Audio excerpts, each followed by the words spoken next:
Veja no ICL Notícias, segunda edição. O favorito de Kassab. PSD escolhe Caiado para a disputa à presidência. Uma escolha difícil. E Eduardo Leite se diz desencantado. O Brasil está cansado, muito cansado de uma disputa que aprisiona o debate entre os extremos. Explica direito. Flávio Dino diz que resposta do presidente da CPMI do INSS sobre envio de emendas à Igreja Lagoinha é genérica e insuficiente. Capacho de Trump. Flávio Bolsonaro defende superioridade militar dos Estados Unidos e fala em colaborar com terras raras. Porque o Brasil é a solução dos Estados Unidos para romper a dependência da China em minerais críticos.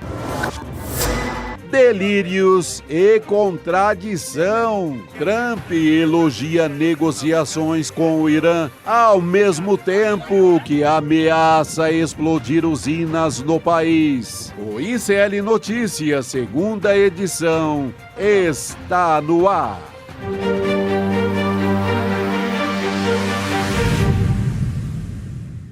Olá, boa tarde. Seja muito bem-vindo, seja muito bem-vinda. O ICL Notícias, segunda edição, está começando. Estamos ao vivo em todos os nossos canais. Segunda-feira, dia 30 de março de 2026. N2 começando e também mais uma semaninha, Chico Sá. Boa tarde para você. Boa tarde, Gabi. Boa tarde, audiência. É as águas de março fechando o verão, né? Agora... Amanhã fecha de vez. Amanhã fecha de vez. Semana decisiva, né? Na montagem dos times, das chapas, quem vai sair de partido, quem vai pular por outro. Esse povo aí que fica mudando de partido como quem muda de camisa toda semana, vai mudar mais uma vez. Sábado a gente tem o time ali escalado para a peleja de outubro. Exatamente. Peleja de outubro cada vez mais próxima. Meu o Deus. PSD escolhendo o atual governador de Goiás, o Ronaldo Caiado, para disputar a vaga para presidente pelo partido nas eleições para presidente. Anúncio oficial que foi feito em São Paulo, lá na sede do partido, Chico. E isso acontece depois que o Ratinho Júnior sai da jogada. O governador do Paraná, o nome do Caiado, a gente falou muito aqui no N2, foi ganhando força internamente. E antes dessa escolha, o partido do Gilberto Kassab fez pesquisa interna, analisou bem o perfil dos candidatos para tomar essa decisão. Muito a falar sobre isso aqui, eu já vou te falar sobre isso. Eu rio um pouco, porque parece aquela que se diz assim, a escolha do PSD, parece que tem umas prévias, que tem a militância votando. Não, é prévia de um homem só. É só o Kassab que escolhe. É um solitário eleitor. Exatamente. E ele fez levantamento dentro do partido, né, em que indicaram esses levantamentos que o Caiado está no perfil mais assertivo e combativo, pelo menos é isso que está sendo dito, para o eleitor. O Eduardo Leite, como é que ele aparecia nessas pesquisas internas, Chico? Você que estava dando risada antes, ele estava aparecendo como um intelectual e menos popular entre o grupo de eleitores que foi consultado. E aí, para os aliados, as opiniões do Caiado sobre segurança pública e corrupção ajudam a atrair o leitor de direita. Até o Eduardo Leite veio a público para falar a respeito disso. Ficou chateado. O governador do Rio Grande do Sul foi nas redes sociais dizendo que está desencantado, que a escolha do PSD mantém a radicalização polarizada no Brasil. Vamos assistir esse trecho, a gente já volta a conversar. Vamos lá. Hoje, o meu partido, o PSD, tomou uma decisão importante ao definir o seu caminho para a eleição presidencial. Embora essa decisão desencante a mim, como a tantos outros brasileiros, pela forma como insistem em fazer política no nosso país, eu não vou discutir essa decisão. Mas isso não significa ausência de convicção. O Brasil está cansado, muito cansado de uma disputa que aprisiona o debate entre os extremos. E com toda a franqueza, a decisão tomada pelo partido tende a manter esse ambiente de polarização radicalizada que tanto limita o nosso país. Tá aí, então, Chico, a fala do Eduardo Leite. A Manu Borges está chegando lá de Brasília para conversar com a gente sobre isso também, contar como é que foi a repercussão. Pode comentar. Eu fiquei surpreso, porque eu achei que ele não estava querendo tanto assim. Pois é. Agora parece com quem estava querendo muito, né?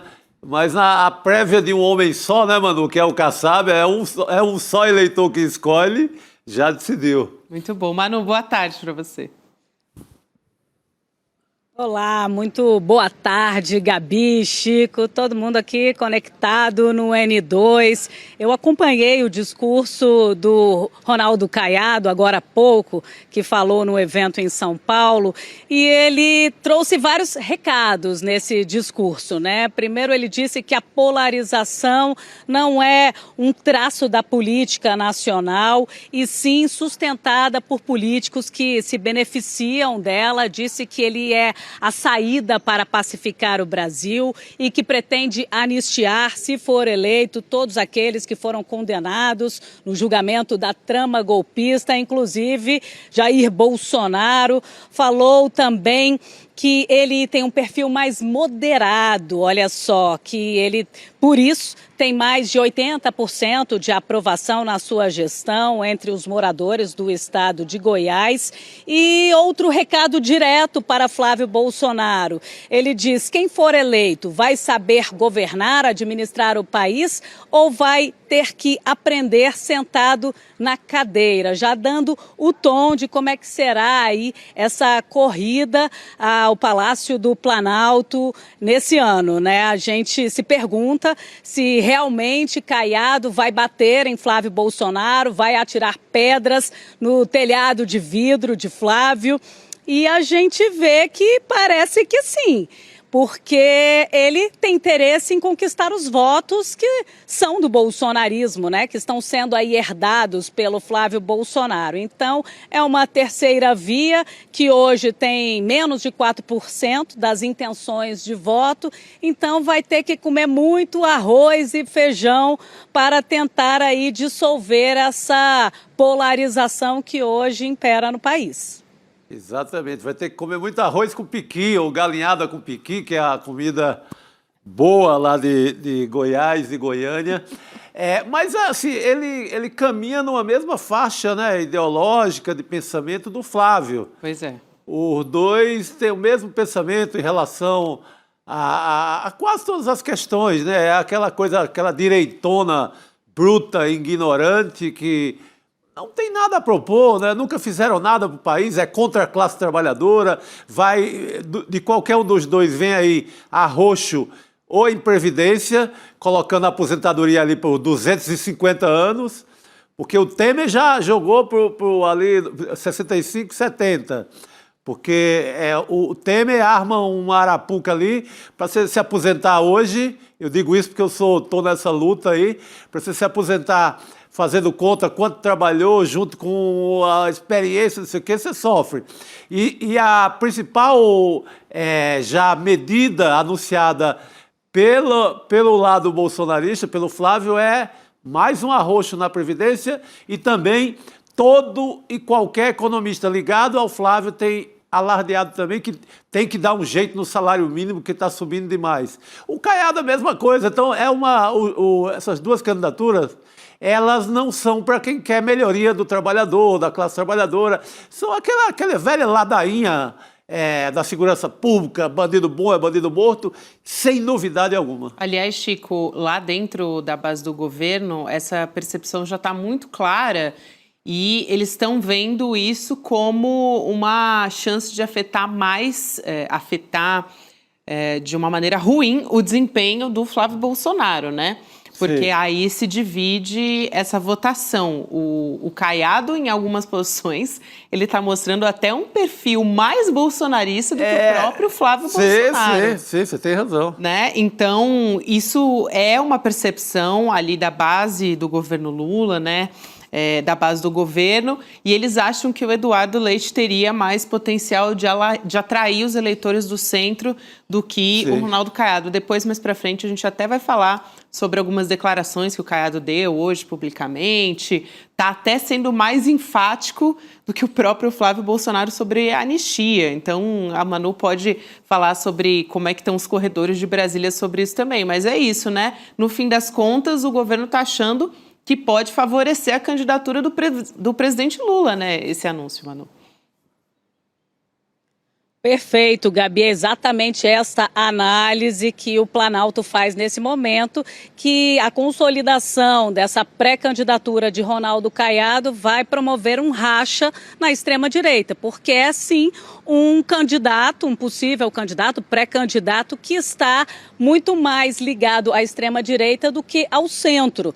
E Eduardo Leite não. O Eduardo Leite poderia ter a chance de conquistar os votos do eleitorado que ainda não se decidiu, né? Algumas pesquisas indicam, por exemplo, que entre 40% a 60% do eleitorado ainda não fechou questão em quem que eles vão votar. Então, Eduardo Leite, mais moderado, mais ao centro, poderia atrair votos dos jovens e desses indecisos. Já o Caiado vai ter que disputar com o bolsonarismo raiz.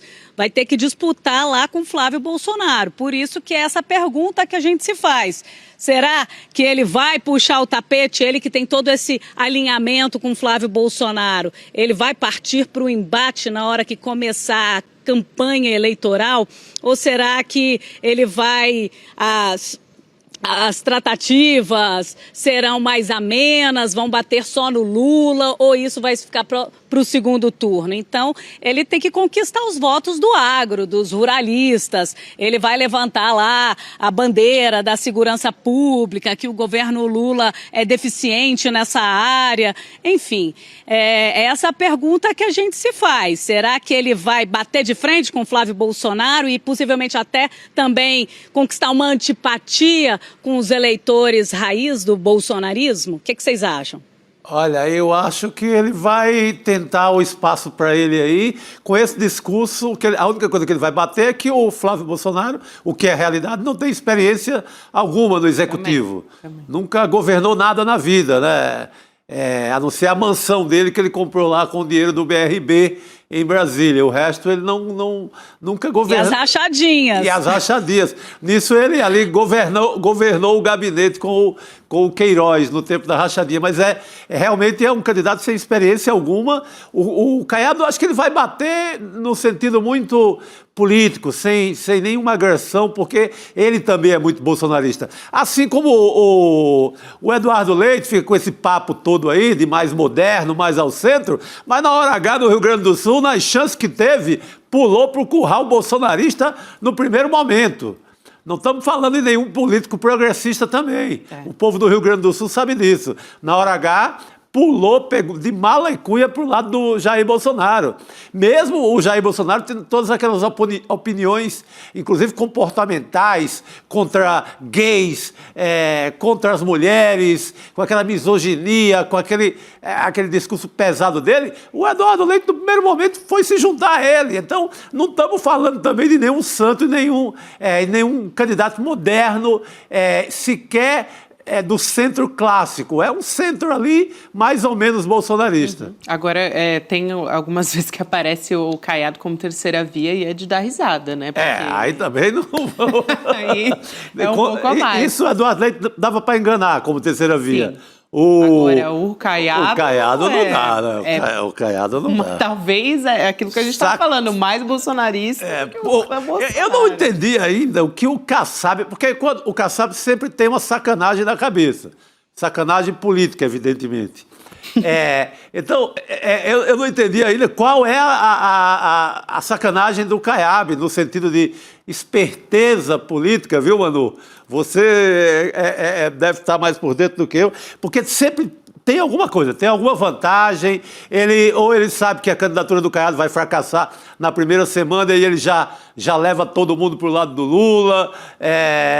Assim, tem que saber qual é a maldade do Kassab e a vantagem que ele leva nessa história. Antes de passar para a Manu de novo, Manu, eu preciso chamar a nossa enquete aqui para quem está nos assistindo agora pelo YouTube. Dá para votar ali no nosso chat. Então, a pergunta é a seguinte, ou melhor, né, uma afirmação aqui, que você que tem que preencher a lacuna. A candidatura do Caiado mostra que alternativa número 1, o bolsonarismo enfraqueceu, a direita está dividida, ou então a outra alternativa é tudo estratégia. Vota aí e traz o seu comentário. Aliás, muitas pessoas comentando aqui o que acharam sobre essa escolha do Gilberto Kassab. A própria ministra da Secretaria de Relações Institucionais falou sobre isso e ela está às vésperas de deixar o cargo também, né? Por conta das eleições. Ela falou o seguinte... Obviamente, a gente vai colocar aqui na tela também, tá, pessoal? Obviamente que o Caiado é uma figura mais agressiva, eu diria. A percepção pública até mostra como o governo está enxergando isso, né? Essa postura da Gleisi Hoffmann. Eu diria que é uma figura mais agressiva. Eu não sei como vai ser o comportamento da extrema-direita com ele, mas eu acho que num quadro como nós estamos, de polarização, é muito difícil, seja quem seja, na terceira via, ter um espaço maior. As coisas estão muito consolidadas, estão muito polarizadas. Eu acho que vai ficar muito na periferia da eleição. E acho que tudo depende também, a partir desse anúncio, como é que vai aparecer o Caiado nas pesquisas de intenção de voto, né, Chico? Se ele ganha ali uma força mínima no começo, mas vai obrigá-lo, assim, se ele quer disputar mesmo a eleição, vai obrigá-lo a falar de rachadinha de Flávio Bolsonaro, a falar da associação do Flávio Bolsonaro ao crime organizado do Rio de Janeiro. Ele vai ter que dizer que em Goiás ele pelo menos governou, o Flávio nunca governou nada. Ele terá que bater obrigatoriamente. Não tem como ele buscar espaço. Ele vai ter que dizer, olha, somos todos de direita, mas eu pelo menos sou uma direita que já governei. Eu sei o que é tomar conta de um Estado. Ele vai ter que bater de alguma forma, senão não tem chance nenhuma. O Flávio engole ele vai ficar ali com uma candidatura, uma linha auxiliar da direita. Só vai sobrar para ele pular para o bolsonarismo no segundo turno. Aliás, todo mundo pularia, né? O Eduardo Leite pularia, o Caiado pularia e o Ratinho Júnior pularia. Nesse sentido, não teria vantagem alguma para o Lula, para a esquerda. Todo mundo vai ficar com o Flávio Bolsonaro, ou o Flávio Bolsonaro vai ficar com o Caiado, num eventual milagre, quem sabe? É isso, Manu, para a gente fechar muito rapidinho. O que se comenta aqui em Brasília é que o Kassab optou por um perfil mais agressivo, mais ideológico, que vá para um embate. Agora, ele já deu esse recado, que ele realmente, o Flávio Bolsonaro, ele vai aprender a governar sentado na cadeira de presidente? Ou ele que já sabe administrar, que, enfim, o próprio Ratinho Júnior disse que ele é um excelente administrador, com destaque para a educação, para a segurança pública. Então, a avaliação é de que também o PSDB quer se projetar nacionalmente para conquistar votos, já é um partido de grande expressividade aqui em Brasília, e é uma estratégia até para, no segundo turno, fazer uma coligação com Flávio para que possa ter espaço no governo caso Flávio Bolsonaro seja eleito. Gabi. Manu, quero falar contigo sobre um outro assunto da CPMI do INSS que acabou sem desfecho depois que o relatório final foi rejeitado por 19 votos a 12. O presidente da comissão, o senador Carlos Viana, mesmo sem consenso, disse que vai enviar o relatório para diversas instituições, entre elas o Ministério Público Federal, o STF. É um documento de mais de 4.000 páginas e que pede o indiciamento de 216 pessoas, incluindo, claro, Lulinha, o filho do presidente Lula. Falamos muito sobre isso aqui e vamos falar hoje de novo, né? A base governista marcou para o dia 7 de abril a entrega do relatório paralelo, ou da maioria, para a Controladoria Geral da União, a PF, e a Procuradoria, Geral da República. Esse relatório, que é alternativo, ele não chegou a ser votado por uma recusa do senador Carlos Viana, mas está pedindo o indiciamento de 130 pessoas, entre elas o ex-presidente Jair Bolsonaro e o Flávio Bolsonaro. Depois a gente pode falar aqui, inclusive tem um desfecho, aliás, um progresso naquela história envolvendo Carlos Viana das emendas PIX. Mas antes disso eu queria ouvir sobre finalmente, esse ponto final da CPMI do INSS, Manu, mais os desdobramentos políticos, consequências eleitorais dessa história ainda vão rolar muito, né? Uma CPI muito fraca, que não trouxe novidades, que foi mais um espetáculo político, circo, pipoca, não trouxe nada de novo, pelo contrário, né? A gente viu o indiciamento do filho do presidente Lula sem qualquer conexão, quebraram o sigilo do Lulinha e não descobriram qualquer recurso que o careca do INSS pagou para ele, a suposta mesada. E, claro, a base governista tem esse relatório com mais de 1.500 páginas, mais de 100 indiciados. A base governista desejaria investigar mais a fundo, por exemplo, a questão da Igreja Lagoinha, que recebeu mais de 3.600.000 reais do presidente da CPMI do INSS, o Carlos Viana. Isso não foi investigado. Essas lideranças religiosas, a gente vê que a própria Damares Alves, que está conectada com várias lideranças religiosas, veio a público dizer que era preciso investigar.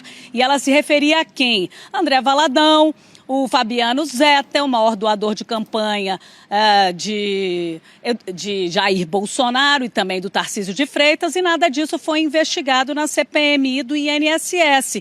Inclusive, essa decisão do ministro Flávio Dino para que o Carlos Viana explique melhor essa destinação das emendas parlamentares questiona justamente isso, se ele usou o cargo da presidência para blindar a Igreja Lagoinha e os seus braços, como a Fundação Oasis, que ele destinou esses volumes consideráveis de emendas parlamentares, sem rastreabilidade, sem transparência.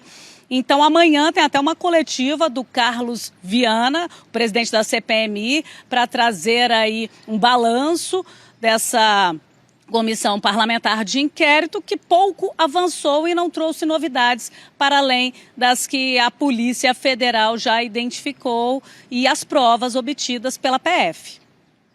É isso aí. Não, essa entrega, a direita vai fazer a entrega, a situação vai fazer a entrega do documento, mas eu sempre lembro desse momento da CPI, uma das CPIs mais sérias que a gente teve nesse país, que foi a CPI da Covid-19. Ali tinha nome, tinha número do túmulo do cemitério em que o brasileiro havia morrido por desleixo do governo Bolsonaro, tinha falta de oxigênio comprovada em Manaus, tinha o número de vítimas, pessoas que foram mortas por falta de medicamentos, por falta de vacina, toda a carnificina promovida pelo Jair Bolsonaro, chamado à época de genocida, e aquilo, mesmo sendo uma CPI oficial, com tudo aprovado, o procurador só pegou e assim, nem colocou na gaveta, morreu em cima da mesa mesmo. Aí imagina essa, que foi uma esculhambação, que foi só circo. Eu não creio que vá sair do lugar, até porque a Polícia Federal tem feito seu trabalho, é quem tem evoluído nessa história. E o governo tem feito sua parte, que é pagar a quem foi, pagar os idosos que foram roubados nesses esquemas de ladroagem da Previdência. Então, não tem espaço para essa CPI para dar em nada mesmo, infelizmente. Exato, a Polícia Federal continua a sua investigação, né? E você falou aí sobre as vítimas, né, Chico, que são a parte mais frágil, mais vulnerável dessa história. Sim. No fim das contas, o governo já pagou, se não me engano, 2 ou 3 bilhões de reais, né? Exatamente. Restituindo também essas vítimas. Manu, eu queria trazer aqui ainda um desdobramento a partir do momento que o Jair Bolsonaro vai para a prisão domiciliar, né? Ele acabou de chegar em casa. O ministro Alexandre de Moraes, do Supremo Tribunal Federal, determinou hoje que a defesa do Jair Bolsonaro preste esclarecimentos. Tem até 24 horas para isso. Por quê? Houve a divulgação de um vídeo, você está vendo aí na sua tela, envolvendo o Eduardo Bolsonaro, que pode indicar o descumprimento das condições que foram impostas, né, as medidas cautelares, né, dessa prisão domiciliar. Porque o Eduardo disse, durante a participação no encontro conservador em Dallas, nos Estados Unidos, que estava transmitindo o evento para o pai, para o Jair Bolsonaro. E tem várias condições que foram estabelecidas, né, para essa prisão domiciliar de 90 dias. Entre elas está a proibição do uso de celular, telefone ou qualquer meio de comunicação externa, a vedação do uso de redes sociais, inclusive por intermédio de terceiros, e a proibição de gravação de vídeos ou áudios. A gente tem aqui o momento que o Eduardo pega o telefone e comunica essa transmissão. Vamos assistir. Vocês sabem por que estou fazendo este vídeo? Porque estou mostrando para o meu pai e vou provar para todo mundo no Brasil que não se pode acabar com o movimento prendendo injustamente o líder desse movimento, Jair Messias Bolsonaro. Muito obrigado. Aí, Manu.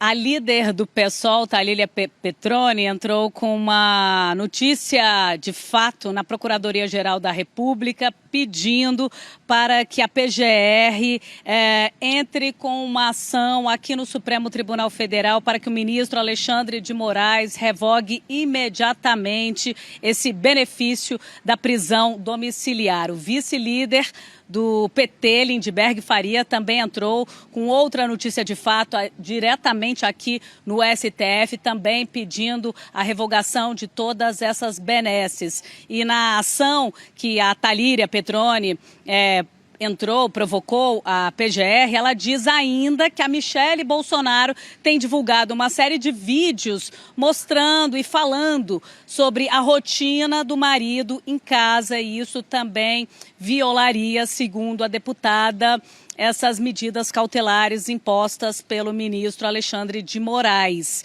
A Michele Bolsonaro usou o PL Mulher para divulgar uma nota dizendo que não recebeu o vídeo de Eduardo Bolsonaro e mesmo que tivesse recebido, não mostraria a Jair Bolsonaro porque eles estão cumprindo à risca a determinação do STF. Não parece, né? Não parece. Agora, só tem uma parte que pode estar certa, porque a Michele odeia o Eduardo Bolsonaro e vice-versa. Ela pode não ter mostrado só por essa questão, que eles estão se pegando ali ainda, e a Michele não apoiou ainda oficialmente a candidatura do Flávio. Mas é uma esculhambação, né? A gente sabe que o Bolsonaro não vai cumprir. Mas aí vem o filho e já escancara essa possibilidade. E é o que a gente vai ver ao longo dessa história, vai ser um Jair Bolsonaro cada vez mais dentro da campanha. De alguma forma, um vídeo, alguém narrando o que ele está fazendo, encontros com políticos, isso vai ser inevitável. Porque pelo crime que ele cometeu, tinha que estar na papudinha, nem que fosse num hospital, um hospital penitenciário, um hospital dentro do sistema carcerário, mas alguma coisa mais séria. Essa coisa de ir para casa já sabe o que vai acontecer. Não vai ter, ninguém segura essa família. O Chico e Manu, Chico. acabou de sair uma nota aqui, Manu, da defesa do Jair Bolsonaro, viu? Informou ao STF que o ex-presidente não teve ciência prévia da gravação feita pelo filho, o Eduardo Bolsonaro. Os advogados do ex-presidente afirmaram ao STF que Bolsonaro não teve participação no episódio, que foi feito por um terceiro, entre aspas. A defesa também reafirmou que Bolsonaro cumpre integralmente as regras da prisão domiciliar. Pode completar, Manu, para a gente fechar. Gabi, foi o que a gente viu acontecer uma manifestação lá em São Paulo, em que Flávio Bolsonaro fez uma ligação, colocou o Jair, o pai, no vídeo, e foi uma das medidas que ele violou, né? Sem contar com tentar derreter a tornozeleira eletrônica. Então, ele tem esse histórico de violador de medidas cautelares. Agora, vamos ver como que o ministro Alexandre de Moraes vai se posicionar. Se vai mandar ele para um hospital, né, do sistema prisional, ou se vai mantê-lo em casa, porque sim, ele ainda exige alguns cuidados médicos e nos próximos 90 dias não poderá receber nenhum aliado político, a não ser sua defesa, seus filhos em horários pré-determinados e também médicos e fisioterapeutas e só. A gente não vai ver mais aquele QG político que acontecia lá na Papudinha com a autorização do Alexandre de Moraes, Gabi. Boa, Manu. Bom ter você aqui com a gente nessa segunda-feira de novo, viu? Um beijo pra você, minha querida. Bom trabalho. Beijão, gente. Ótima semana. Até breve. Valeu, querida. Manuela Boa noite. Borges aqui com a gente nesta segundona braba. E Rodrigo Viana tá chegando também para se juntar ao nosso time. Segundona brava. Segunda sem lei, é a famosa segunda sem lei. Lembra daquela... Tinha no Rio de Janeiro esse, não tinha? Era uma sessão de cinema na Bandeirantes. Ah, tá. Segunda sem lei, o pau quebrava. E o pau quebra aqui. Aqui também. Você sabe que o Bolsonaro não é... Assim, foi para prisão domiciliar, tá? Essa polêmica que eu vi que vocês estavam falando. Isso. Tem um outro bolsonarista... ele não é o único, né? Que foi para a prisão domiciliar. É até um caso, uma história chocante, né? Que todo mundo se lembra.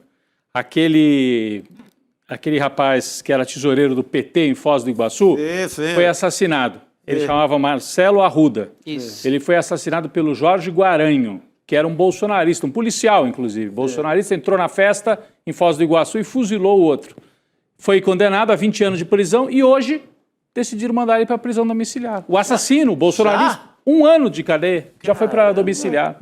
Porque ele tem dificuldades, ele também diz que depois de dar o tiro, ele foi agredido no chão, porque as pessoas ficaram bravas. Imagina, você dá um tiro, mata o outro, né? Cara, todo bolsonarista inventa uma fragilidade para ir para casa. Ninguém aguenta o tranco. Não aguenta. Já tem até foto dele, tudo, manchetes de agora há pouco. Então, o Jorge Guaranho, bolsonarista, policial bolsonarista, condenado a 20 anos por matar o tesoureiro do PT lá de Foz do Iguaçu em 2022, está em prisão domiciliar. Não, vai todo mundo para casa. Eles ficam ali, bandido bom é bandido morto. Menos eles. Na hora que eles cometem bandidagem... Impressionante isso, a história. Eu acho muito chocante. Aquela história era chocante demais, né, gente? É curioso isso, né, Rodrigo? Eu estava lendo também, enquanto você estava se ajustando, porque acabou de sair essa notícia que o Rodrigo traz aqui para a gente. Mas esse habeas corpus, que a defesa do Guaranho entra, né, com esse pedido, eles já tinham mandado desde o começo, assim, da condenação. Os advogados já tinham entrado com esse pedido, né? Até era um habeas corpus, assim, pedindo prisão domiciliar por conta do estado de saúde e tal. E agora ele teve até uma decisão liminar, né? Mas agora tem essa definição, de fato, né? Vai cumprir a prisão domiciliar em casa, por justificativa de... mesmo caminho do Jair, mesmo caminho do Jair Bolsonaro. É isso. É isso, gente. E lembrando que a gente está no ano eleitoral em que, infelizmente, tem uma explosão desses casos, né? Que costumam acontecer quanto mais próximo chega do período eleitoral. Lá tinha acontecido um ônibus do Lula atacado com tiros, ninguém fez nada, deixou para lá, não, isso é besteira de campanha e tal. Vai... perto da eleição, esse cara vai e mata o tesoureiro do PT na cidade. Então, é por aí. Esse que está na tela é o condenado? É o condenado. É o Guaranho, obrigado. É o Guaranho, que é o policial condenado. Se irritou porque passou na frente de uma casa que estava tendo festa de aniversário com uma musiquinha do PT, do Lula, não sei. E aí ele não se aguentou. Era uma festa de aniversário, né? Privada. Era uma festa de 50 anos do próprio Marcelo Arruda. Que escolheu como tema. Ele era militante histórico do PT lá em Foz do Iguaçu e terminou dessa maneira trágica. Essa história é... Olha lá ele, do lado do... Isso. Essa foto anterior era ele do lado do... Olha lá. Aliás, eu me lembro que o Jair Bolsonaro fez uma campanha muito grande em cima disso, né, Rodrigo? Na época, teve uma entrevista lá. Defendeu o Guaranho? Os apoiadores do Jair Bolsonaro Eu não lembro mais, ainda bem. Infelizmente. Eu lembro da cena horrível, né? Ele atirando, o próprio atirador cai no chão. É terrível. É horrível. No meio de uma festa de aniversário, um negócio horrível da violência política que o bolsonarismo trouxe para o Brasil. Por isso que é bom lembrar, gente, conversar com as pessoas, porque não é possível que queiram trazer isso de volta para o país, né? Nós vamos ter tempos difíceis aí se a gente voltar pelo voto mais uma vez, né? Exatamente. Pessoal, eu queria lembrar todo mundo, aliás, hoje é segunda, né? Então é amanhã, gente, o lançamento do documentário sobre o Banco Master. Importante a gente relembrar aqui, porque agora há pouco a gente estava falando sobre a CPMI do INSS, né? Que teve desdobramentos, no fim das contas, deixou o escopo original, né? A iniciativa da CPMI surgiu por conta das vítimas de fraude dentro do INSS, o que começou no governo do Jair Bolsonaro. E agora a gente traz aqui o desdobramento dessa história, né? O fechamento dessa história que, no fim das contas, um dos braços muito grandes, assim, o desvio dessa função foi por conta do Banco Master. Essa história do Banco Master, gente, é uma teia imensa que o Eduardo Moreira e a Débora Maganha foram puxando esses nós. Amanhã estreia, que a gente traz aqui no ICL, depois do N2, 8 horas da noite, né? Você pode se inscrever, ainda dá tempo de garantir sua vaga para assistir o documentário original do ICL. Você vai em icln2.com.br, participa junto com a gente, é um lançamento especial do Edu, junto com a Débora, nessa terça-feira, 8 da noite. E todos os dias aqui trazendo novidades, né? No noticiário sobre o Banco Master. Chico e Rodrigo também. É amanhã. Isso aí, é amanhã. Chegou a hora de entender finalmente esse caso, né? Porque é muito enrolado.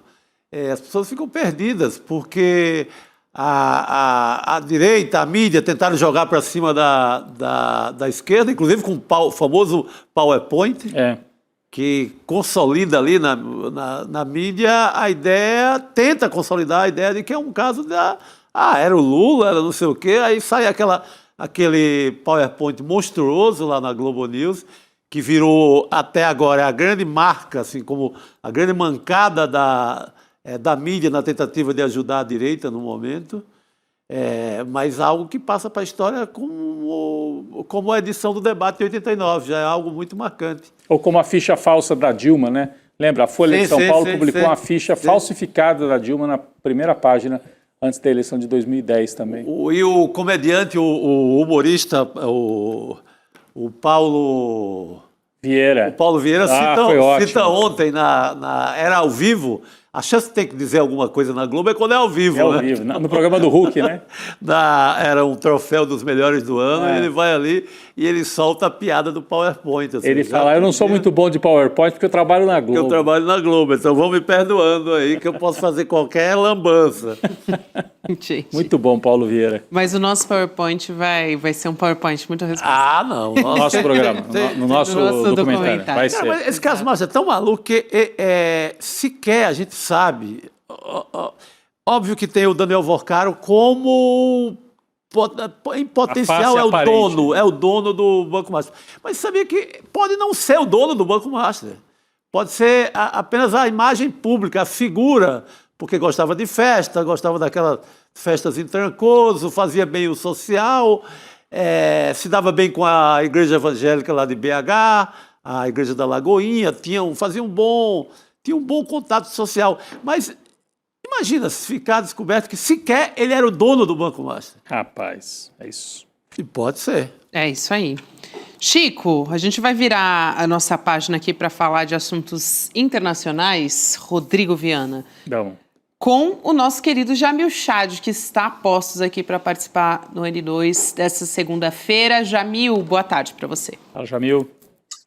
Boa tarde, Gabi. Boa tarde, Rodrigo. Boa tarde, Chico. Boa tarde a todos. Boa tarde, querido. O Jamil, tem uma história muito interessante para a gente tratar aqui. Agora há pouco a gente falava sobre o Flávio Bolsonaro, que é o principal nome do bolsonarismo, né, da extrema-direita, para concorrer nas eleições para a presidência. O Flávio Bolsonaro, que, como falamos no começo do programa, participou da CEPAC, né, a Conferência de Ação Política Conservadora, e lá ele falou que o Brasil é a solução para a dependência dos Estados Unidos por terras raras. E também criticou o presidente Lula por não aceitar a classificação de facções criminosas brasileiras como grupo terroristas. A gente vai ver aqui um trecho dessa fala do Flávio Bolsonaro, que é quase uma aula de entreguismo, né? Vamos assistir, Total. a gente já volta a conversar. O Brasil vai ser o campo de batalha onde o futuro do hemisfério será decidido, porque o Brasil é a solução dos Estados Unidos para romper a dependência da China em minerais críticos, especialmente elementos de terras raras. Esses elementos de terras raras são essenciais para processadores de computador e para a revolução da inteligência artificial que está transformando o nosso mundo e os equipamentos de defesa americanos. Sem esses componentes, a inovação tecnológica americana se torna impossível, e a produção dos sistemas militares avançados que mantêm a superioridade dos Estados Unidos cai nas mãos dos adversários. Sem eles, a revolução tecnológica dos Estados Unidos estagna e a segurança nacional fica vulnerável. E quando os Estados Unidos ficam vulneráveis, todo mundo livre fica vulnerável. Nossa, impressionante, né, gente? Falou do mundo livre, parecendo aquela série Agente 86 de comédia, né? Só se for a gente... Pelo amor de Deus. Ele falou nos equipamentos de segurança dos Estados Unidos, falou do risco dos Estados Unidos ficarem vulneráveis, nenhuma palavra sobre a segurança do Brasil, Será que ele é sobre equipamentos do Brasil. Aqui no Brasil? Do Texas, do governador do Texas. Vai ser candidato lá. Aqui não tem plataforma para isso, não. Que coisa maluca. Fale, Jamil. Olha, gente, não é porque ele não fala palavrão que o seu projeto político não é obsceno. Ele é obsceno, sim, no desmonte dos direitos fundamentais, isso a gente já sabia, no desmonte da democracia, isso a gente já sabia. Agora, a gente descobre que o projeto do bolsonarismo é obsceno também no que se refere à soberania. Com Flávio presidente, o nosso destino não será traçado no Palácio do Planalto. E é isso que vocês estão falando. Não vai ser no Palácio do Planalto que o destino do país vai ser desenhado. Ele está dizendo isso. Ele está dizendo que, de fato, as ordens vão partir de outro lugar. Que, justamente nesta lógica de que a vulnerabilidade dos Estados Unidos pode estar ameaçada, nós vamos servir para garantir a fortaleza, justamente, da superpotência regional, ou, na verdade, mundial, mas que fica na nossa região. Por isso, gente, quando a gente ouve falar, né, Chico, da extrema-direita civilizada, de um bolsonarismo moderado, ele não existe. Não é porque você coloca um terno, não é porque você fala outra língua, não é porque você, de fato, evita alguns palavrões que eram utilizados pelo pai, não é por isso que existe uma extrema-direita civilizada ou moderada. O plano é o desmonte do projeto civilizatório, isso a gente já conhece no mundo todo. E agora a gente sabe que o plano é também o desmonte da soberania brasileira. E aí ele coloca alguns pontos, como vocês trouxeram, a questão de terras raras, mas também a ingerência, e ele faz um convite para que as instituições americanas pressionem o Brasil. Então, gente, inclusive mentindo sobre o processo eleitoral, sobre a justiça, enfim, é muito importante que a gente entenda que com Flávio Bolsonaro no poder, o destino de todos nós não será traçado em Brasília. Nós estamos vendo o que acontece nos nossos vizinhos. A Argentina é um protetorado econômico dos Estados Unidos. A Venezuela é muito mais do que isso, inclusive. Ela já passou de ser um protetorado. Quando Donald Trump faz as brincadeiras do Estado número 51, que ele poderia ser presidente da Venezuela, que o Marco Rubio poderia ser o próximo presidente de Cuba, claro, é uma obscenidade, é um exagero na postura do presidente norte-americano, mas não é exagero dentro eu diria, do projeto político de controle da região. A gente tem uma escolha neste ano. Ou a gente segue tentando construir um país soberano, ou a gente entrega. E o que nós vimos nesse discurso foi a receita do que pode acontecer. Não é só um entreguismo, eu gosto de calça jeans, de filme americano. Sim. Não é isso. Não é isso. É muito mais do que isso.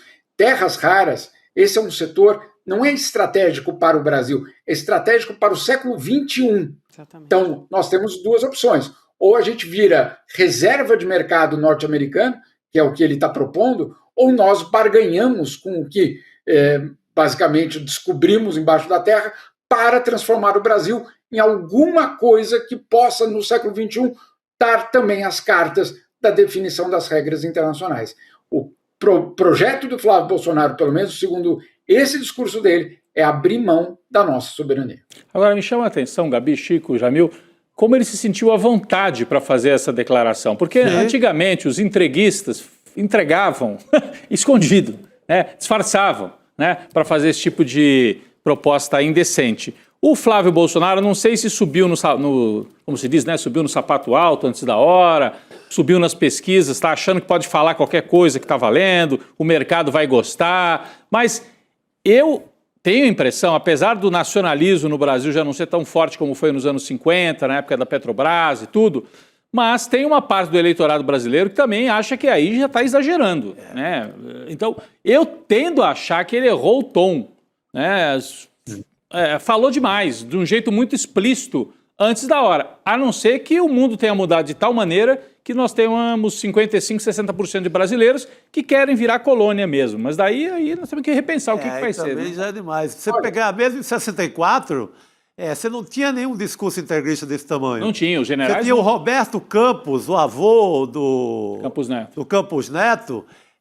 Ele entregou minerais do Brasil, muita coisa redundantemente em Minas Gerais, mas era tudo na moita. Na moita. Não era assim dessa forma. E os generais não privatizaram, né? Ao contrário, fizeram um polo petroquímico, era um projeto de desenvolvimento nacional, de concentração de renda, mas sem abrir mão de uma certa autonomia. Tanto que o Jamil é estudioso dessa área, deve lembrar, o Geisel até teve um momento de muita tensão com os Estados Unidos, aí vai fazer a usina nuclear, usa tecnologia alemã e não dos Estados Unidos, porque tinha uma certa tendência de negociar, né, Jamil? De manter, sim, é isso que você falou, barganhar. O Brasil não tem o poderio da Europa ou dos Estados Unidos, mas tem, pelo tamanho, pode barganhar, como fez Vargas no passado, como fizeram outros presidentes. O Flávio Bolsonaro está prometendo entregar tudo. Não só o Flávio Bolsonaro, só para passar a palavra para o Jamil, é bom a gente ficar atento que o Caiado também já assinou um acordo com os Estados Unidos para a exploração das terras raras lá de Goiás. Então, gente, assim, aliás, o memorando ele é tratado como inconstitucional pelo governo Lula, né? Porque pertence à União. O governo do Estado, né, fez, né? Exatamente, mas assim, já dá para ter também a ideia de como os dois candidatos da direita, né, que são de extrema direita, estão querendo fazer com as nossas terras raras, né, o Jamil? Com as terras raras, e aí é a ponta de um iceberg, né, Gabi? Porque aí você entrega basicamente todo o resto, a legislação, enfim, é toda uma estrutura que é entregue. É bom que você tenha citado essa questão da ditadura, viu, Rodrigo? Porque olha que curioso, durante a ditadura, aquele regime absolutamente criminoso e de direita, sem dúvida nenhuma, mantinha algum tipo de independência em relação aos Estados Unidos. Parece que não, parece que é um absurdo, mas vamos lembrar, o Brasil foi o primeiro país do mundo que reconheceu a independência de Angola, com os comunistas no poder em Angola.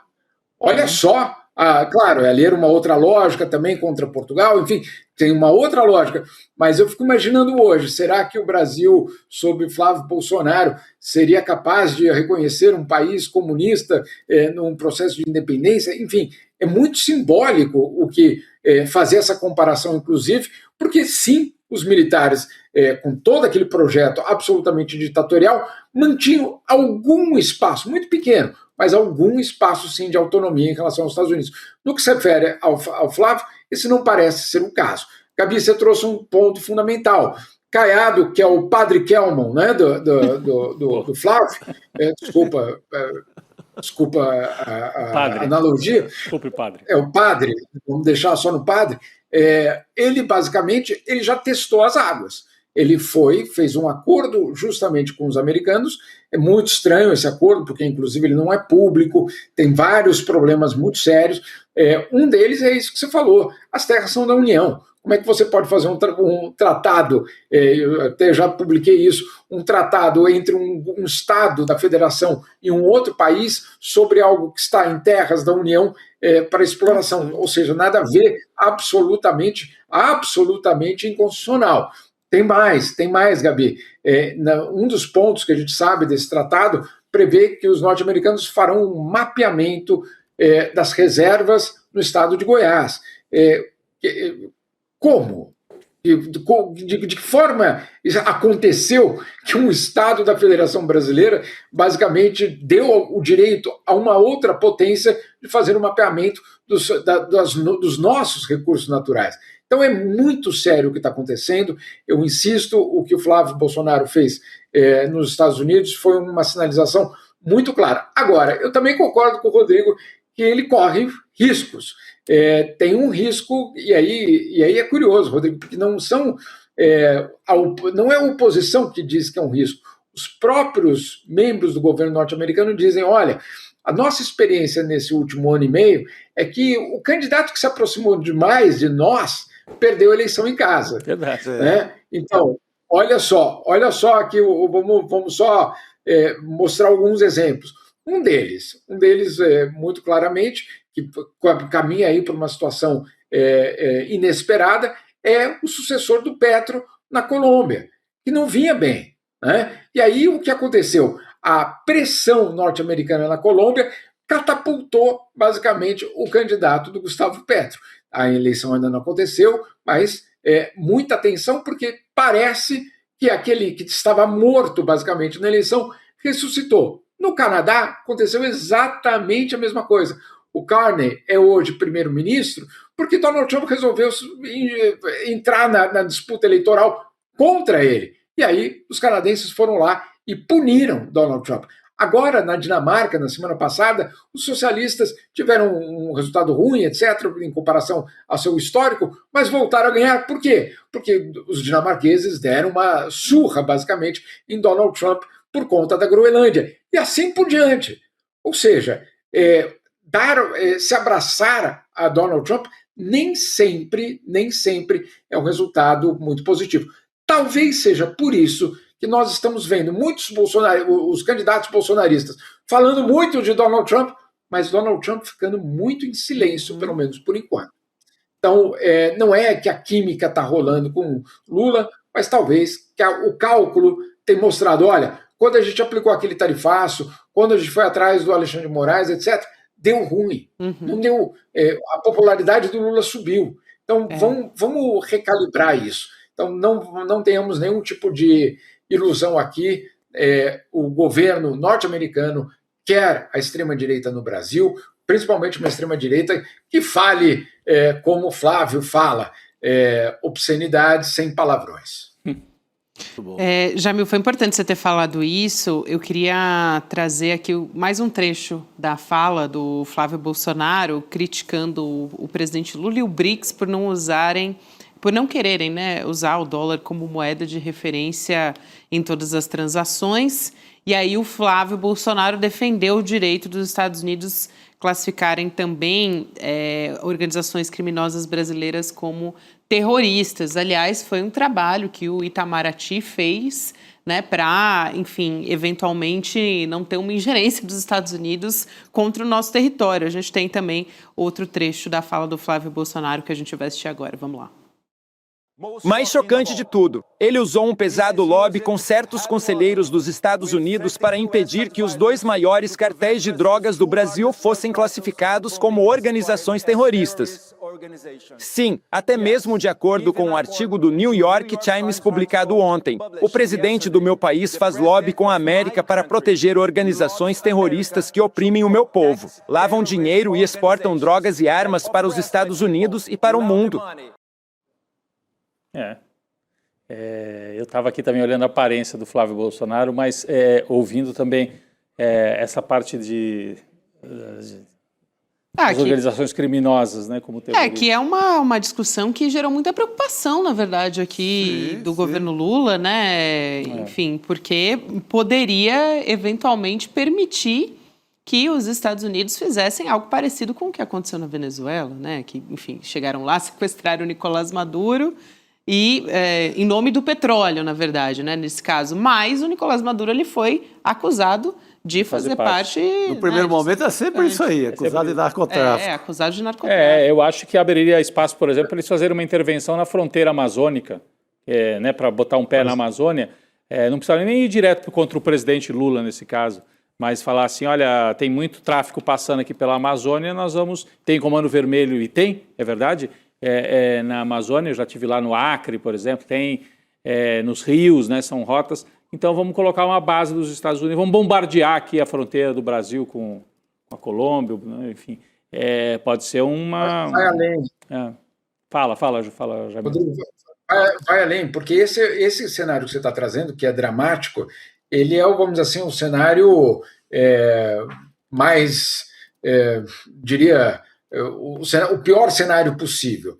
Agora, existem outros cenários que não se referem a invasões ou bombardeios ou ataques militares, mas que teriam um impacto profundo no Brasil, que seriam as sanções contra empresas que tivessem alguma ligação com o crime organizado. Mas aí a arbitrariedade dessa decisão é o que preocupa, porque o que é uma empresa com relações comerciais com o crime organizado? Claro, uma empresa que seja utilizada como lavagem de dinheiro do crime organizado, entendemos. Uma empresa que forneça armas para o crime organizado, também entendemos. Estes são os casos, vamos dizer assim, claros, absolutamente transparentes. Mas e aquele mercado que fica dentro de uma zona controlada pela milícia? É uma empresa que faz parte do crime organizado ou ela é também vítima do crime organizado? Uma empresa que, por exemplo, tem entre os seus consumidores alguém que faz parte do crime organizado. O fato dela vender para um dos membros do crime organizado faz dela cúmplice do crime organizado. Um banco que, por exemplo, tem uma conta de um laranja do crime organizado, que aquele banco não tem identificado, ela faz parte do crime organizado? E aí, a gente sabe que do outro lado existe a instrumentalização disso tudo. No momento em que eu não quiser a concorrência daquele setor do PIX, daquele produto agrícola, etc., eu posso, sem dúvida nenhuma, construir argumentos para, obviamente, sancionar aquele meu concorrente. Você vai falar, Jamil, mas jamais fariam isso. Imagina se vão construir uma narrativa só para poder ganhar. Bom, vamos lá. O Chico acabou de falar da Venezuela, é uma construção de uma narrativa justamente para se apoderar de um país inteiro. No Irã, nós vimos a construção de várias narrativas, eles mudam, todos os dias muda a narrativa, inclusive hoje, a da manhã, foi espetacular. Donald Trump anunciou que estava negociando com um novo regime iraniano. Ele já fala que existe um novo regime quando ele não existe. Então, aquela ideia de que não, mas isso não vai acontecer, Jamil, que mundo você vive para achar que alguém vai construir uma narrativa como essa? É o que está acontecendo. Eu não sei se vocês acompanharam o que aconteceu hoje, Gabi, perdão, ainda na questão da narrativa, e aí falando do padre Kelmon, do Flávio Bolsonaro, que é obviamente o Caiado, eu queria, desculpa, porque me deixa muito constrangido a gente tratá-lo como um candidato legítimo, pelo menos por enquanto, de repente até decola, mas enfim, ele falou, uma das coisas que ele falou é que ele garantiria uma anistia ampla geral e restrita, exatamente. Exatamente. Olha que coincidência, no mesmo dia que ele disse isso aí no Brasil, lá nos Estados Unidos, um grupo entrou com um processo na justiça norte-americana contra os policiais do Capitólio. Olha só essa história, Gabi. Eu nem escrevi ainda, mas... já trazendo com exclusividade aqui, já. Muito bom. Obrigado. O que aconteceu? Aqueles invasores do Capitólio do 6 de janeiro de 2021 foram condenados. A gente sabe disso. 1.600 pessoas foram condenadas nos Estados Unidos por conta da invasão do Capitólio. Pessoas morreram naquele dia. Muito bem. Chega Donald Trump, que faz Donald Trump? Anistia todos aqueles invasores do Capitólio. Eles foram anistiados.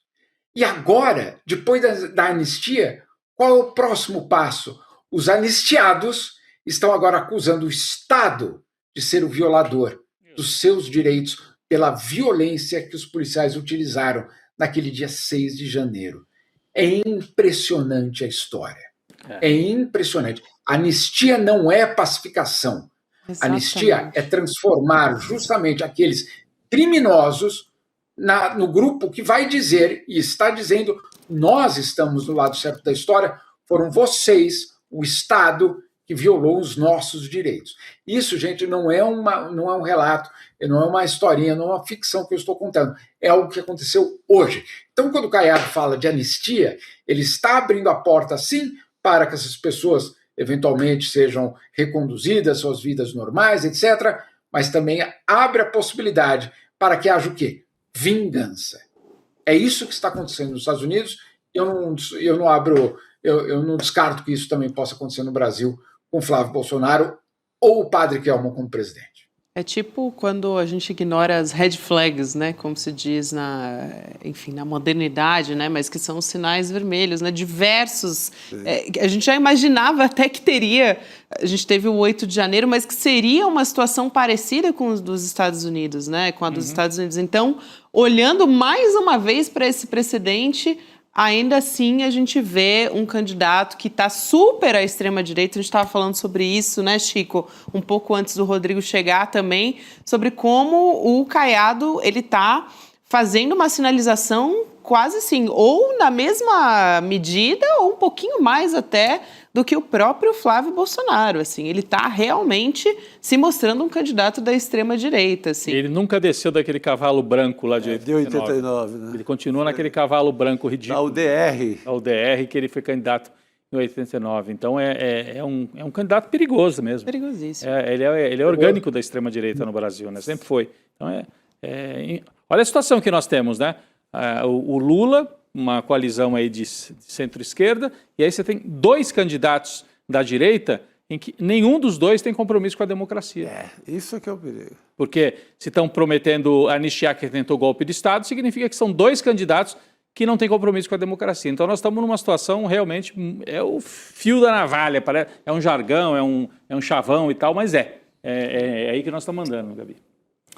Rodrigo, eu estava ouvindo o discurso hoje do Caiado e eu fiquei com uma impressão, um mal-estar, na verdade. Na verdade, foi isso. E eu fiquei com mal-estar pelo seguinte: ele, em algum momento, não ele, mas o programa dele, o projeto dele, as pessoas que estavam em volta dele, falavam que ali poderia ser a terceira via, né? A via moderada. Não. Mas atenção, eu fiquei com a impressão de que ali é a construção de uma via extrema para que Flávio Bolsonaro aparente ser a via moderada. Faz todo sentido, Jamil. Faz todo sentido o que você está falando. Faz todo sentido. Que a gente esteja vendo uma inversão. E aí o moderado, o civilizado, aquele ponderado seria o Flávio, e não essa terceira via. Essa terceira via, que não é, obviamente, terceira via, esse candidato serviria numa espécie de empurrão da linha, basicamente, do eixo, para a extrema-direita. E você abre o espaço no meio para dizer, não, também não dá para ir tão à extrema-direita assim, vamos apostar no centro. Para quase naturalizar o Flávio Bolsonaro, né, Claro, Chico? beneficia.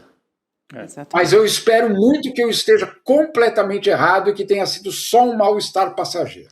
Eu acho que você não está errado, mas vamos aguardar. Alguns setores do bolsonarismo comemoraram isso dentro desse seu pensamento, que isso vai favorecer muito o Flávio, que vai dar uma feição de centro a ele, que é tudo que ele precisa. De bolsonarismo moderado. Se a mídia já chama de bolsonarismo moderado agora, com o Caiado nesse tom, ele joga o Flávio para uma linha mentirosa de centro.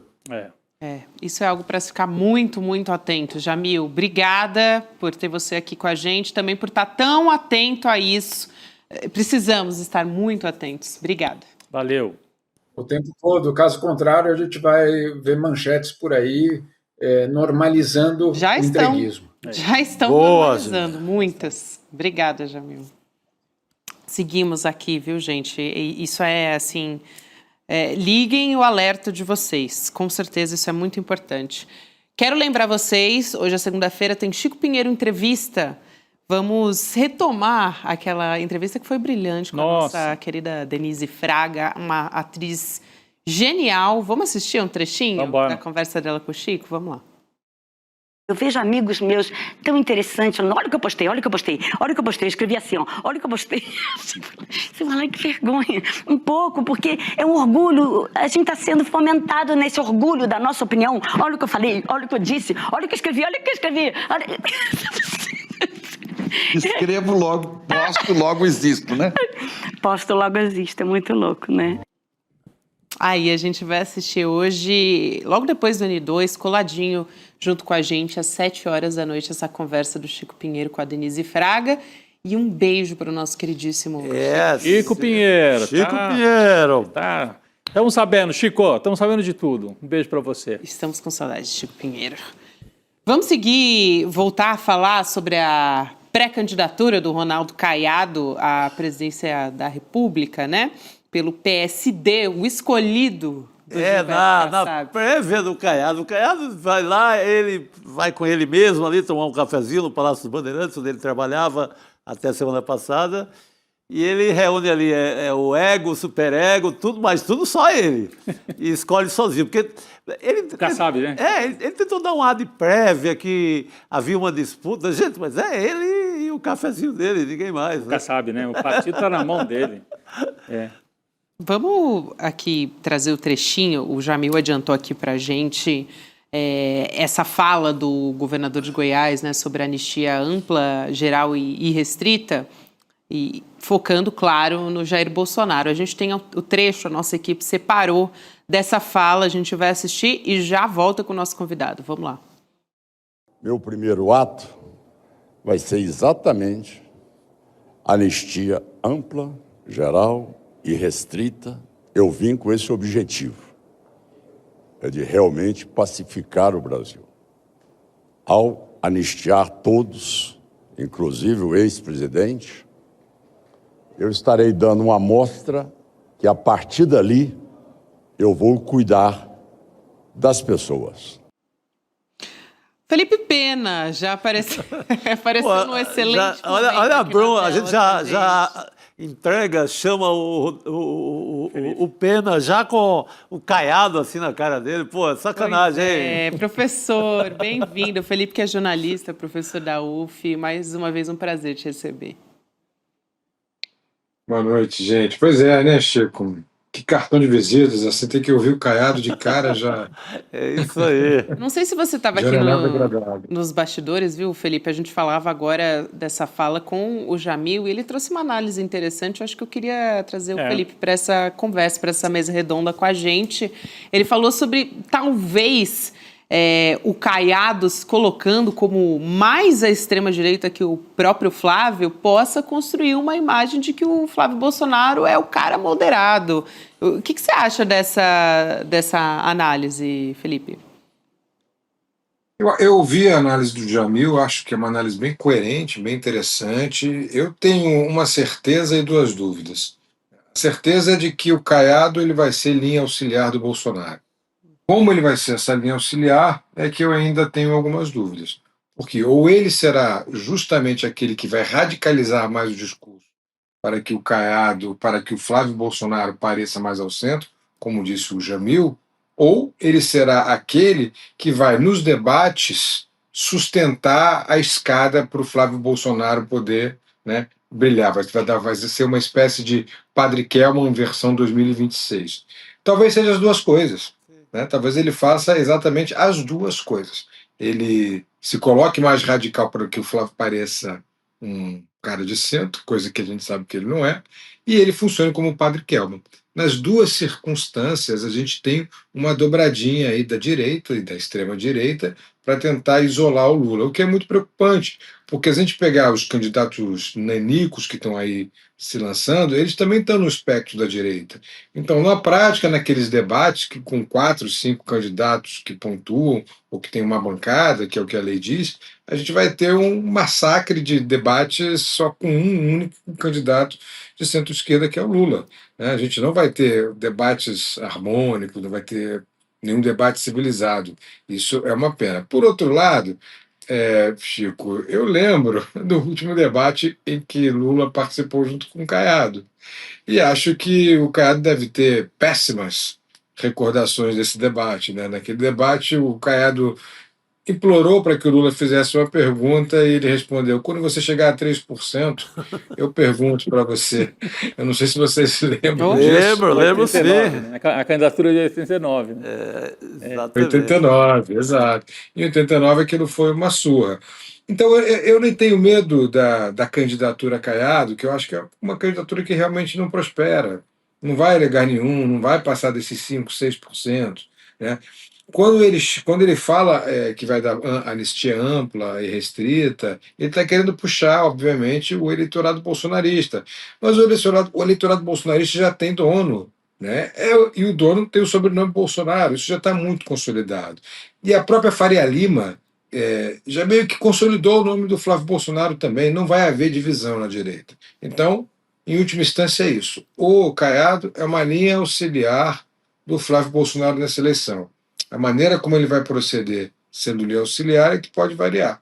Mas eu estou com o Jamil. Acho que ele vai radicalizar o discurso para o Flávio Bolsonaro parecer de centro e vai funcionar como o Padre Kelman nos debates. Viu? Agora eu queria entender a lógica do próprio Gilberto Kassab, né? Assim, porque A gente estava tentando. tentando, né, mais cedo, né?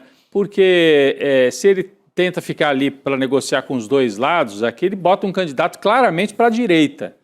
Sendo que no Rio de Janeiro, por exemplo, o candidato do Kassab, do partido dele, pelo menos é aliado do Lula. Em outros estados, na Bahia, o PSD é aliado do Lula. No Piauí também, na chapa do Senado, aliado do Lula. Senado. Eu fico me perguntando, será que o Caiado vai até o fim? Será que o Kassab vai deixar o Caiado ir até o fim nessa candidatura? Ou o Kassab pode usar o Caiado para negociar alguma coisa até com o Lula e com o PT, né? Hoje mesmo saiu uma notícia de um dirigente do PT, do partido do Lula, do Partido dos Trabalhadores aqui de São Paulo, dizendo que o Kassab poderia estar numa chapa com o PT, uma chapa nacional. Eu já tinha ouvido, viu, Felipe, como vice. Teve gente tinha esse papo. Eu já vi gente defendendo que o Kassab, que foi meio que afastado do Tarcísio nos últimos dias, porque o vice do Tarcísio era do partido do Kassab e agora não vai ser mais, saiu do partido, que o Kassab poderia também negociar com o Haddad, aqui em São Paulo. Então, o Kassab ainda está nessa coisa dele, negociar com todo mundo. Mas de que maneira que o Caiado ajuda? Sendo bem radical e tudo, e não sei se mais para frente o Kassab pode rifar o Caiado ao longo da campanha. Vamos ver que jogo que ele faz, né? Isso tudo está num contexto de frustração do Gilberto Kassab. Vamos lembrar que ele estava querendo ser o candidato a vice aí em São Paulo. Do Tarcísio. Ele queria ser o Tarcísio, ele queria ser o vice do Tarcísio, e não só esse desejo lhe foi negado, como o vice, que era do PSD, como você disse, saiu e foi para o MDB. Isso. Então, rompendo a parceria com o Kassab. Eu não sei até que ponto isso aí desagradou o Kassab, mas certamente os planos deles foram frustrados. E como ele é, na prática, o dono do partido, vamos ser bem claros, o dono, quem manda no PSD é ele, quem botou o Caiado para ser candidato foi ele e mais ninguém. O que você fala, Rodrigo, é factível, é bem possível que ele rife o Caiado se tiver uma boa proposta para ser candidato, por exemplo, a vice na chapa do Haddad aí em São Paulo. É possível. Nesse momento é provável? Ainda não. Eu acho que ainda não, mas possível é no médio prazo. Até porque ele pode sempre usar como desculpa as pesquisas eleitorais, que vão botar o Caiado ali abaixo dos 5 pontos, como eu disse. Sim. Então, sempre uma boa desculpa para ele voltar atrás e rifar a candidatura do Caiado. O Caiado vai chiar, o Caiado vai reclamar, mas internamente. Eu duvido muito que alguém com a experiência do Caiado faça uma reclamação externa, em públicos, sobre o Gilberto Kassab, depois estando no partido do Gilberto Kassab. Eles fazem muito isso nas internas. E o Gilberto Kassab, ele é um político de bastidores, a gente sabe muito bem. Ele faz tudo nos bastidores, então é bem possível que isso aconteça. E se isso acontecer, a possibilidade dessa linha auxiliar, sem ter essa linha auxiliar, eu acho que o Flávio fica mais fraco, né? Ele é simplesmente um filho do Bolsonaro. E é o só é candidato porque é filho do Bolsonaro, e é um filho do Bolsonaro com telhado de vidro. Flávio Bolsonaro é o filho do Bolsonaro que tem escândalos de corrupção, que tem a rachadinha, aquele que empregou o miliciano no seu gabinete, que deu a medalha Tiradentes ao maior assassino desse estado onde eu moro, Adriano da Nóbrega, chefe do escritório do crime. Tudo isso vai ser lembrado durante a campanha. O Flávio Bolsonaro é o mais perigoso dos Bolsonaros, não se iludam. É mais perigoso que Eduardo, que está lá nos Estados Unidos, né, fritando o seu hambúrguer e tentando ser americano. É mais perigoso que o Carluxo, que não consegue segurar a sua histeria. É muito mais perigoso que qualquer um dos Bolsonaros. E mais, tem um telhado de vidro como nenhum outro Bolsonaro tem. Daí a importância de ter uma linha auxiliar como essa linha auxiliar do Caiado. Sem essa linha auxiliar, ele fica ainda mais frágil. E a possibilidade do Kassab abandonar o barco, como você mencionou, existe. Vamos aguardar aí uns 2, 3 meses, se as pesquisas não levantarem o Caiado. O Caiado, o Kassab frustrado, levando um convite, pode ser que ele faça essa composição. Eu acho que as pesquisas vão ser fundamentais também, né, Chico? A gente falava assim. Essa escolha é muito malucada, né? O Kassab costuma ser mais engenhoso. Ele disse que fez uma pesquisa, a pesquisa dizia que o Leite lá, Eduardo Leite era muito educado, parecia da universidade, e que é melhor pegar um ignoradão ali, um cara que parecesse mais com o povo, que era o Caiado. Mas assim, não dá para entender até o momento. Ele está com a Raquel Lira, pegando só os governadores do PSD. Raquel Lira, que está mais para o Lula. Acho que o Lula vai ter 2 palanques a favor dele em Pernambuco. Piauí, você já citou. Bahia também. Sergipe está meio no meio do caminho. O governador, o Fábio lá, governador, o Fábio Mitidieri, ele é caçabista também. Mas ali ele sabe, precisa do eleitorado do Lula. Eu não sei qual é a jogada. O Rio com o Eduardo Paes, e acho que é o principal, né? O Felipe falou. Não dá para entender até o momento. Aliás, a gente vai falar da situação do Rio de Janeiro também, que envolve o Eduardo Paes, né, no fim das contas, Felipe. Porque o ministro Edson Fachin, que é o presidente do STF, ele marcou para o dia 8 de abril, mês que vem, então já está chegando aí, o julgamento das ações que discutem o modelo de eleição do mandato tampão para governador do Rio de Janeiro, depois da renúncia do Cláudio Castro. Os ministros vão definir se vai ser uma eleição indireta, né? Escolha, então, da Assembleia Legislativa do Rio, ou direta, que aí é voto popular. Na sexta-feira, o ministro Cristiano Zanin determinou a suspensão de eleições indiretas até que o plenário do Supremo analise essa questão.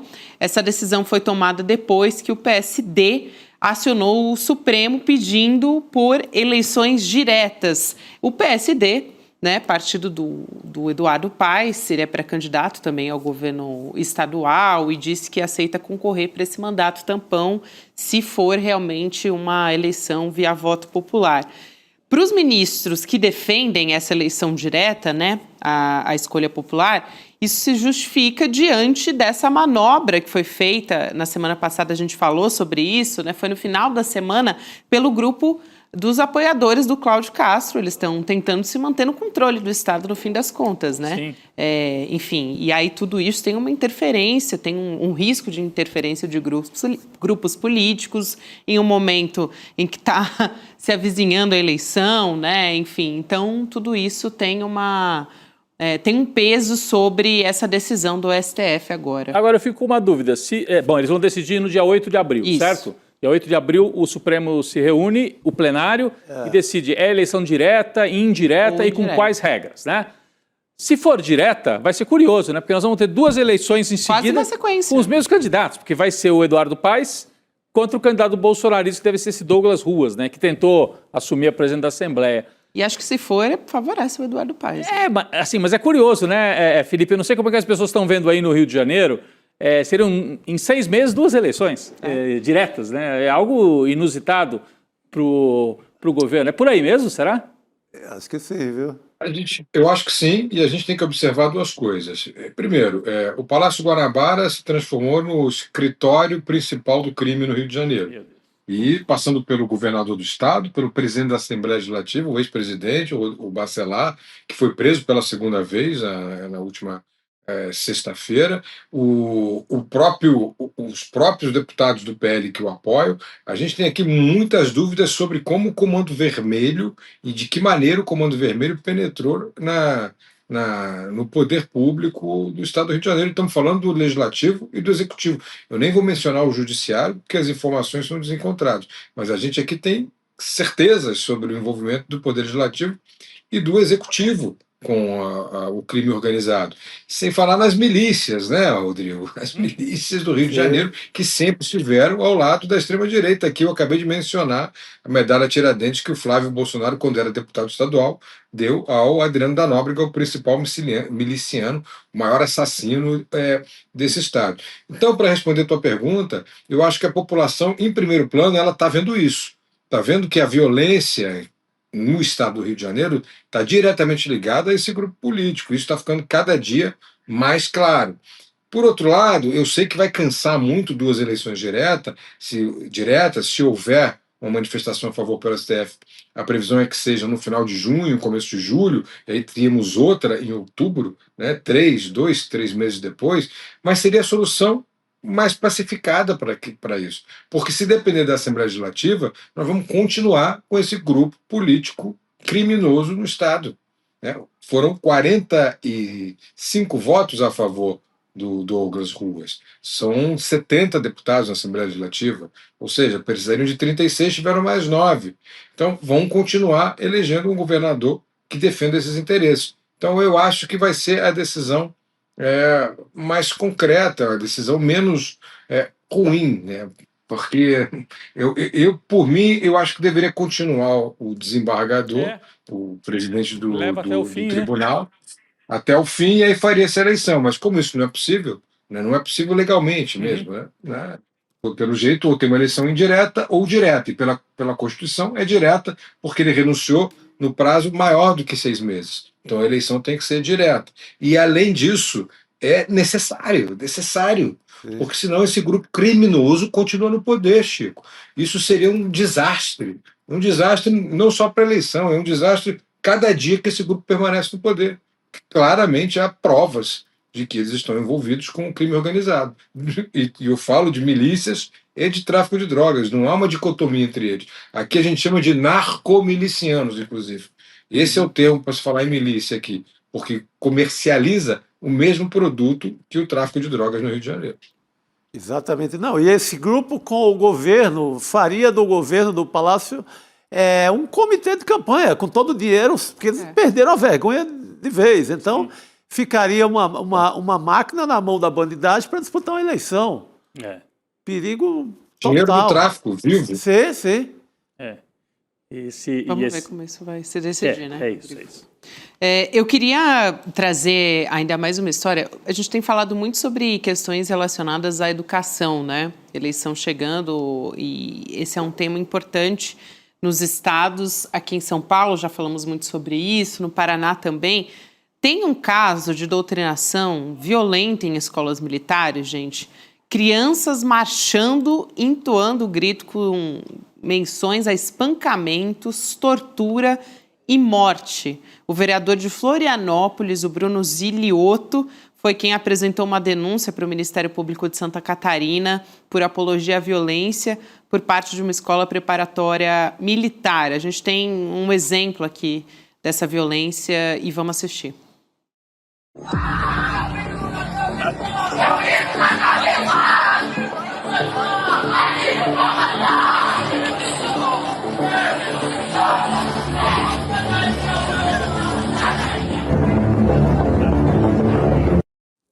É assim, absurdo isso, né? Essa escola é Unib Escola Pré-Militar. Está negando o caráter ofensivo, tá? Entre aspas aqui, o que eles falaram. A gente está ouvindo, os gritos. Né? E alega que a atividade tem caráter motivacional, gente. Cortar a cabeça.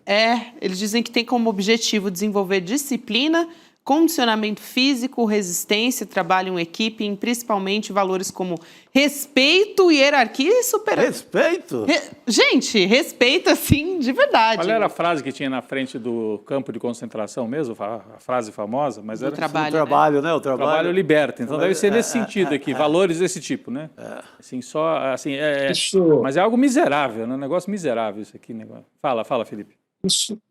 Isso não é motivacional nem no Exército, nem na Polícia Militar, muito menos numa escola. Isso é violência pura. É isso que se chama. Mas nada mais. Violência pura. E mais do que violência. Eu acho que o Rodrigo é muito feliz ao citar a frase dos campos de concentração.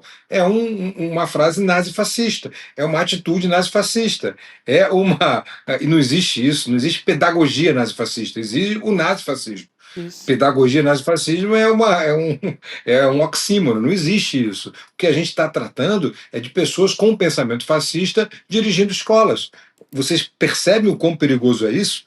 Né? Dirigentes que se dizem pedagogos, que acham seus slogans motivacionais e que dizem isso com essa cara de pau na frente da TV, com essa cara de pau, eles são nazifascistas, gente. Nada mais do que isso. Essa gente não pode estar à frente de uma escola, não devia estar à frente nem de um quartel do Exército, porque o Exército não é feito para produzir violência contra seus cidadãos. O Exército tem como missão proteger a pátria de invasões estrangeiras, proteger o território nacional, não é matar os seus habitantes, os seus compatriotas, co-cidadãos. Pelo amor de Deus, gente. O que a gente está vendo aí são, de novo, nazifascistas dirigindo escolas. Eles não deviam dirigir muito menos, não deviam dirigir nem quartéis do Exército. Mas escolas, é um absurdo. Eu fico estupefato, perco até a linha de raciocínio, porque é muito difícil lidar, como professor, é muito difícil lidar com essa situação sem ficar indignado. Sim. Não dá, gente, não dá. Essas pessoas têm que ser afastadas desses cargos imediatamente. Essas escolas pré-militares, isso não devia nem existir,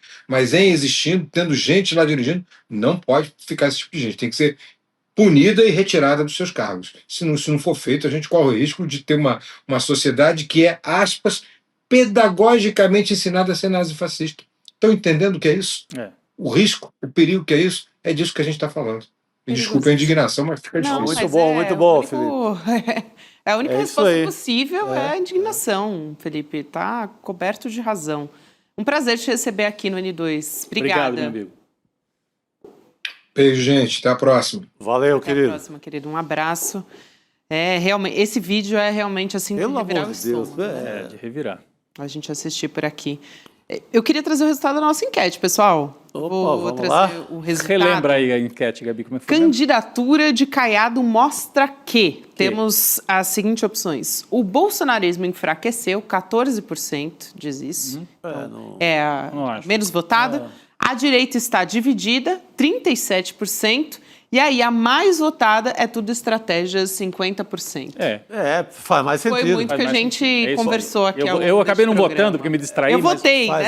Faz mais sentido. Eu votei nessa opção mesmo. É isso. Então, obrigado a todo mundo que participou da nossa audiência. Temos alguns nomes aqui para destacar que participaram, comentaram, interagiram junto conosco neste N2. Conceição Fernandes, Joyce Freitas, Aline Alves, Thiago Lima, Silvana Ferraz, muito obrigada a todos. Esse é só o começo da semana, ainda teremos muito N2 pela frente. Tem feriado na sexta-feira, mas a gente vai estar aqui firmes e fortes. Seguimos, até lá para valer. Até lá estaremos aqui trazendo notícias, mesmo se for do fim do mundo. Vamos nessa então, pessoal? Amanhã estaremos de volta a partir das 7 horas da manhã. Boa noite para todo mundo.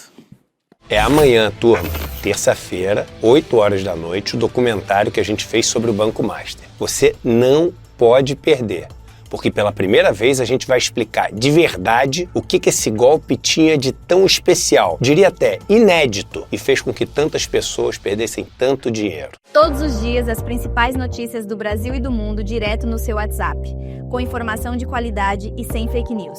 Escaneie agora o QR Code e entre para o canal do ICL Notícias. Informação que importa onde você estiver.